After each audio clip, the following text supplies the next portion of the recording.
തിരികെ ചർച്ചയിലേക്ക് ശ്രീ എം ജയചന്ദ്രൻ.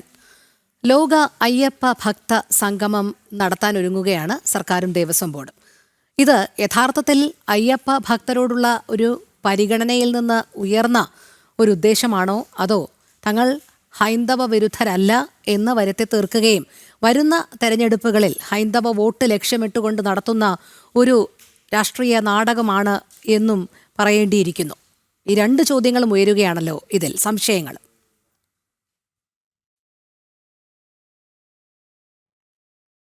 താങ്കൾക്ക് അങ്ങനെ പറയാനുള്ള എല്ലാ സ്വാതന്ത്ര്യങ്ങളും ഉണ്ട്, അതിലൊന്നും ഒരു തർക്കവുമില്ല. പക്ഷേ വസ്തുതകൾ താങ്കൾ പറഞ്ഞതിനെ തെല്ലും സാധൂകരിക്കുന്നില്ല എന്നത് മാത്രമല്ല, അതിന് നേരെ ഘടകവിരുദ്ധവുമാണ്.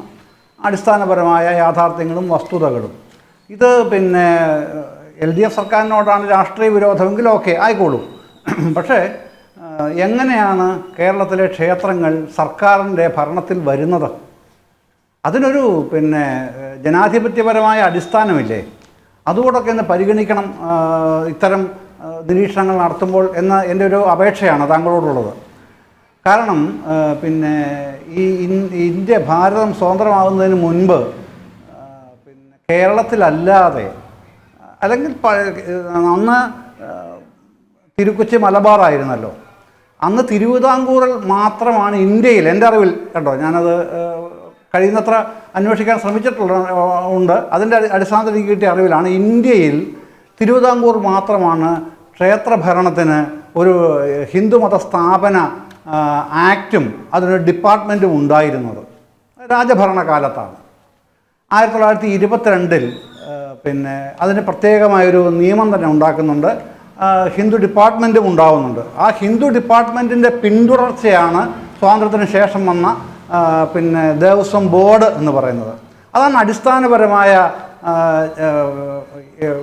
Democratic science. അതാണ് അതിൻ്റെ ഡെമോക്രസിയിൽ അങ്ങനെയാണ് അത് വർക്കൗട്ട് ചെയ്യപ്പെട്ടുകൊണ്ടേയിരിക്കുന്നത്.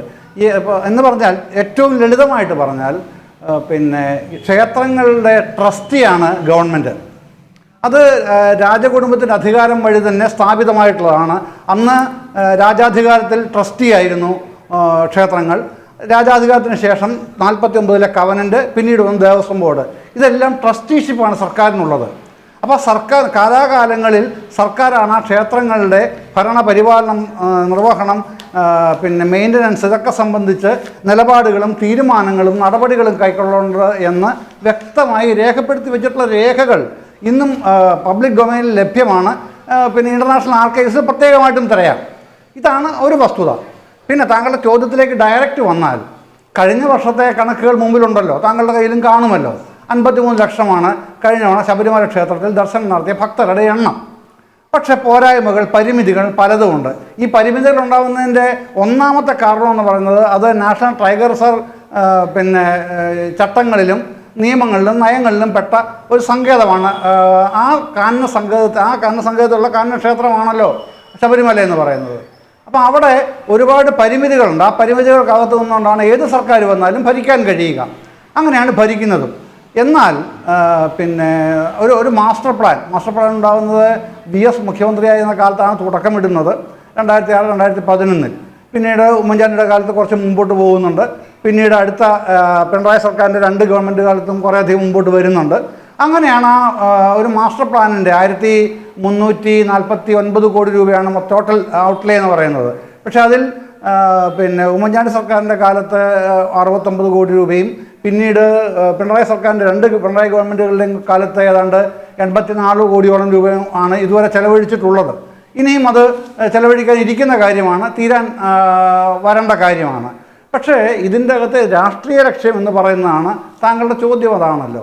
ഇങ്ങനെ ഇപ്പോൾ ഇലക്ഷൻ വരാൻ പോകുന്നു. നമ്മുടെ ബഹുമാനപ്പെട്ട പാനലിസ്റ്റ് എനിക്ക് തൊട്ട് മുമ്പ് പറഞ്ഞ അദ്ദേഹവും പറഞ്ഞത് തന്നെയാണ്. തദ്ദേശ തെരഞ്ഞെടുപ്പ്, നിയമസഭാ തെരഞ്ഞെടുപ്പ്, തദ്ദേശ തെരഞ്ഞെടുപ്പും നിയമസഭാ തെരഞ്ഞെടുപ്പും ഒക്കെ സ്വാഭാവികമായ റൊട്ടീൻ അനുസരിച്ച് നടത്തിയേ കഴിയൂ. അത് മറ്റൊരു സംഗതിയാണ്. പക്ഷേ ഭരണപരമായി ഞാനീ പറഞ്ഞ 22 രാജഭരണകാലത്തെ ആക്ട്, പിന്നീട് കവനൻ്റ് ആക്ട്, പിന്നീട് ദേവസ്വം ബോർഡിൻ്റെ നടപടിക്രമങ്ങൾ, ഇതിൻ്റെയൊക്കെ ഭാഗമായിട്ട് ചെയ്യേണ്ട കാര്യങ്ങൾ ഏത് സർക്കാർ, ഏത് രാഷ്ട്രീയ മുന്നണിയാണെങ്കിലും അത് ബാധ്യതയാണെന്നേ. നമുക്കതിൻ്റെ അകത്ത് രാഷ്ട്രീയം ആരോപിക്കാം എന്നുള്ളത് സ്വാഭാവികമാണ്. കക്ഷി രാഷ്ട്രീയം ആരോപിക്കുന്നതൊന്നും ഞാൻ തെറ്റ് പറയില്ല കേട്ടോ. ഇത്തരം ചർച്ചകൾ തന്നെ ഉണ്ടാവുന്നതും അതിൻ്റെ ഭാഗമായിട്ടാണല്ലോ. അതിലെന്താ തെറ്റുള്ളത്? പിന്നെ നിങ്ങളുടെ ഒരു ആംഗിൾ അവതരിപ്പിക്കുന്നു, അത് ചർച്ച ചെയ്യുന്നു. അത് അത്രയൊരു പക്ഷേ ഒരു ഡിസ്പ്യൂട്ടല്ല, അതൊരു കലഹമല്ല, അത് നമ്മൾ ആർഗ്യൂ ചെയ്യുകയാണ്. അപ്പോൾ എൻ്റെ ആർഗ്യുമെൻറ്റിൽ ഇതാണ്, ഇത് നിലനിൽക്കുന്ന ഒരുപാട് നിയമങ്ങളുടെയും ചട്ടങ്ങളുടെയും ഭാഗമായിട്ട് മുമ്പോട്ട് വരുന്ന നടപടിക്രമങ്ങളാണ് ഇപ്പോൾ നടക്കുന്നത്. അതിൽ ഈ 3000 പേരൊക്കെ പങ്കെടുക്കുന്നുള്ള കാര്യത്തിൽ ഞാനും അത്രയൊന്നും പിന്നെ പറയുന്ന ഒരാളല്ല കേട്ടോ. ഒറ്റ ദിവസത്തെ പരിപാടിയായിട്ടാണ് ഇത് എൻവിസേജ് ചെയ്തിരിക്കുന്നതെന്നാണ് വ്യാഴാഴ്ച പിന്നെ മന്ത്രി വി.എൻ. വാസവൻ നടത്തിയ പത്രസമ്മേളനത്തിൽ പറഞ്ഞത്. കഴിഞ്ഞ വ്യാഴാഴ്ച ഒറ്റ ദിവസം കൊണ്ട് 3000 പേരെ പങ്കെടുപ്പിക്കാൻ കഴിയണം എന്നാണ് ആഗ്രഹിക്കുന്നത്. അതിനുള്ള നടപടികളാണ് ചെയ്യുന്നത്. ഇപ്പോൾ ആദ്യമായിട്ടാണ് ഇങ്ങനൊരു സംഗമം നടക്കുന്നത്. അപ്പോൾ അത് നടക്കട്ടെ. എന്താണ് അതിൻ്റെ ഔട്ട്കം എന്നുള്ളത് നമുക്ക് പൊതുവിൽ മനസ്സിലാക്കാം. പക്ഷെ അതിൻ്റെ ഭക്തരൊന്നും പങ്കെടുക്കില്ല എന്നൊക്കെ പറയുമ്പോൾ ശബരിമലയിൽ കഴിഞ്ഞ വർഷം വന്ന 54 ലക്ഷം ഭക്തർ എവിടുന്നാണ് വന്നത്? അത് എവിടുന്നാണ് വന്നത്? ഭക്തരല്ലേ വന്നത്. അവർ താല്പര്യമുള്ളവർ വരും. താല്പര്യമുള്ള മുഴുവൻ ആൾക്കാർ അവരുടെ അയ്യപ്പനെ ദർശിക്കാനാണ്. ഇവിടെ സർക്കാർ സ്പോൺസേർഡ് ചിലവിൽ ഇങ്ങനെ ഒരു സംഗമം നടത്തേണ്ടതിൻ്റെ ആവശ്യകതയാണ്. താങ്കൾ ഇതിൽ രാഷ്ട്രീയ ലക്ഷ്യം കലർത്തേണ്ടതില്ല എന്ന് പറയുമ്പോഴും എന്താണ് നമ്മുടെ സംസ്ഥാന സർക്കാരിൻ്റെയും ദേവസ്വം ബോർഡിൻ്റെയും ലക്ഷ്യം എന്നുകൂടി മനസ്സിലാക്കിയാൽ അത് നല്ലതായിരിക്കും പൊതുസമൂഹത്തിന്. കാരണം ഒരു ഭാഗത്ത് ആചാരലംഘനം നടക്കാൻ എല്ലാ ഒത്താശയും നടത്തിയത് 2018 നമ്മൾ കണ്ടതാണ്. നരനായായിട്ടായിരുന്നു പോലീസിനെ കൊണ്ട് അന്ന് അവിടെ സർക്കാർ നടപ്പിൽ വരുത്തിയത്. എന്നിട്ട് ഇപ്പോൾ നടത്തുന്ന ഈ അയ്യപ്പ ഭക്ത സംഗമത്തിൻ്റെ ഉദ്ദേശം അത് എന്താണ് എന്ന് മാത്രമേ ഉള്ളൂ. അതാണൊരു സംശയമായി നിഴലിക്കുന്നത്. അതെ, പിന്നെ അതും ഈ പറഞ്ഞതും പിന്നെ എന്താണ് പറഞ്ഞത്? താങ്കളുടെ ഒരു പ്രയോഗം ഉണ്ടായിരുന്നല്ലോ ഇപ്പം പറഞ്ഞത്. എന്താണ്? സർക്കാർ സ്പോൺസേഡ്. അത് തന്നെ, സർക്കാർ സ്പോൺസേഡ്. സർക്കാരിനങ്ങനെ ഇത് സ്പോൺസേഡ് അല്ലെന്നേ, അതാണ് പ്രശ്നം. ഞാൻ പറഞ്ഞതാണ്, നിയമപ്രകാരം ചട്ടപ്രകാരം സർക്കാർ ട്രസ്റ്റിയാണ് ക്ഷേത്രത്തിൻ്റെ. ട്രസ്റ്റി സ്പോൺസറാണോ? അങ്ങനെയാണ് മനസ്സിലാക്കുന്നതെങ്കിൽ ഞാൻ അതിനോട് വിയോജിക്കുന്നു. സർക്കാർ ട്രസ്റ്റിയാണ്, ഒരു ട്രസ്റ്റിയും സ്പോൺസറല്ല. അതവിടെ നിൽക്കട്ടെ. അതല്ലല്ലോ അവസാനം പറഞ്ഞ പ്രധാനപ്പെട്ട ഒരു പ്രശ്നമുണ്ടല്ലോ, ആചാരലംഘനത്തിൻ്റെ പ്രശ്നം. സർക്കാർ അതിന് മുൻകൈ എടുത്തു എന്നാണല്ലോ പറയുന്നത്. ഞാനതിൻ്റെ വിശദാംശങ്ങളിലേക്കൊന്നും പോകുന്നില്ല. അതല്ല നമ്മുടെ പിന്നെ കോർ ഇഷ്യൂ അതല്ലാത്തതുകൊണ്ട്. എങ്കിലും ഒരു കാര്യം പറയാം. ആചാരലംഘനം നടത്തണം എന്നാവശ്യപ്പെട്ടത് ഇന്ത്യയുടെ പരമോന്നത നീതിപീഠമാണ്. 2018 പിന്നെ സെപ്റ്റംബർ 28 സുപ്രീം കോടതി ആവശ്യപ്പെടുകയാണ് ശബരിമലയിൽ ആചാരലംഘനം നടത്തണം. ഇത് സുപ്രീം കോടതി വിധിക്കുകയാണ് ചെയ്തത്. അപ്പോൾ താങ്കൾ പറയുന്നത് സംസ്ഥാന സർക്കാർ ആചാരലംഘനം നടത്താൻ പുറപ്പെട്ടു എന്നാണ്. അല്ല, സുപ്രീം കോടതിയാണ് പ്രയോഗമാണ്. ആചാരലംഘനം നടത്തണം എന്ന് രാജ്യത്തെ ഒരു പരമോന്നത നീതിപീഠവും പറഞ്ഞിട്ടില്ല.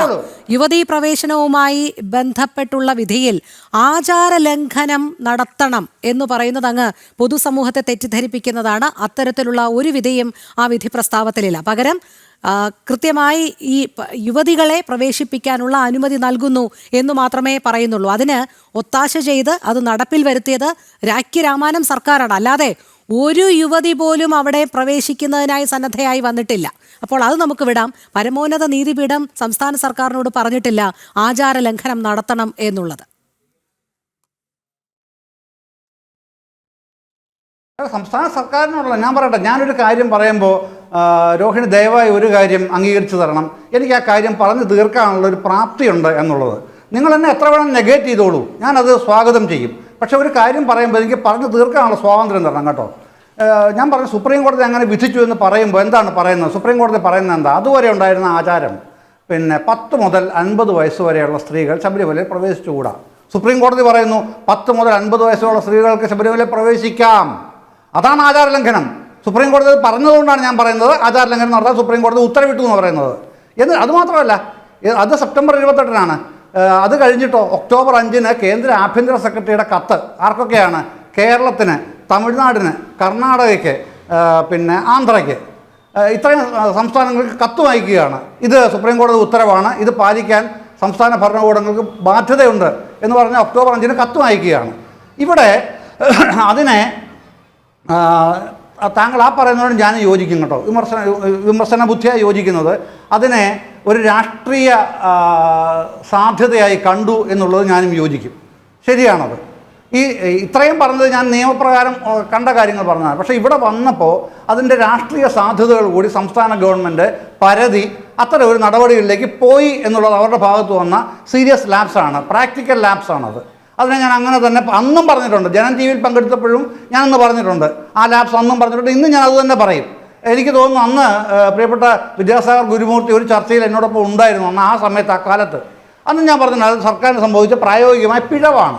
ആ പിഴവ് അവർ തന്നെ തിരിച്ചറിഞ്ഞു. കോടിയേരി ബാലകൃഷ്ണൻ പിന്നീട് വീടുകൾക്ക് ഓരോ കയറി ഇറങ്ങിയൊക്കെ നമ്മൾ കണ്ടതല്ലേ. അത് മറ്റൊരു കാര്യം. ആ പിഴവിന് അവർക്ക് പിഴ മൂടേണ്ടി വന്നു. അതാണ് 2019 ലോക്സഭാ തെരഞ്ഞെടുപ്പിൽ വ്യാപകമായി കണ്ട തെക്കൻ മേഖലയിലെ ഒരു ക്ലീൻ സ്വീപ്പ്. അത് പ്രയോജനം കിട്ടിയത് കോൺഗ്രസിനാണെന്നുള്ളത് വേറൊരു രാഷ്ട്രീയം, അതിരിക്കട്ടെ. പിന്നെ അതങ്ങനെ ഉണ്ടായി. ആ ഉണ്ടായത് രാഷ്ട്രീയമായ രാഷ്ട്രീയ സാധ്യതകൾ ഇതിനകത്ത് തേടി എന്നുള്ളത് LDF നയിക്കുന്ന സർക്കാരിനും പറ്റിയ രാഷ്ട്രീയമായ പിഴവ് തന്നെയാണ്. അതിലൊന്നും സമ്മതിക്കുന്നതിന് എനിക്ക് യാതൊരു മടിയുമില്ല കേട്ടോ. ഞാനത് എവിടെയും പറയുന്ന ആളുമാണ്. കാരണം ആ രാഷ്ട്രീയ പിഴവ് അതിൽ തന്നെ പിന്നീട് തിരിച്ചറിയുകയും ചെയ്തല്ലോ. പക്ഷേ ഇപ്പം നമ്മൾ ഇന്ന് സംസാരിക്കുമ്പോൾ ഈ പറയുന്ന ആഗോള അയ്യപ്പ സംഗമം എന്ന് പറയുന്നതിനകത്ത് രാഷ്ട്രീയം കലർത്താമെന്നുള്ളതേ ഉള്ളൂ, അത് രാഷ്ട്രീയമല്ല. കാരണം ഈ രണ്ട് സർക്കാരുകളും കൂടെ, പിണറായിയുടെ 1-2 സർക്കാരുകൾ കൂടെ ചേർന്ന് 450 കോടി രൂപയാണ് വിവിധ ഡെവലപ്മെൻറ്റൽ ആക്ടിവിറ്റീസിനായി ക്ഷേത്രങ്ങൾക്ക് കൊടുത്തിട്ടുള്ളത്. ഏതൊക്കെ ദേവസ്വങ്ങൾക്ക് എത്രയൊക്കെ കൊടുത്തു എന്നുള്ളതിൻ്റെ കൃത്യമായ കണക്കെൻ്റെയിലുണ്ട്. അത് അടുത്ത ഘട്ടത്തിൽ ഞാൻ പറഞ്ഞോളാം. അതാണ് ഈ ഘട്ടത്തിൽ എനിക്ക് പറയാനുള്ളത്. ശരി.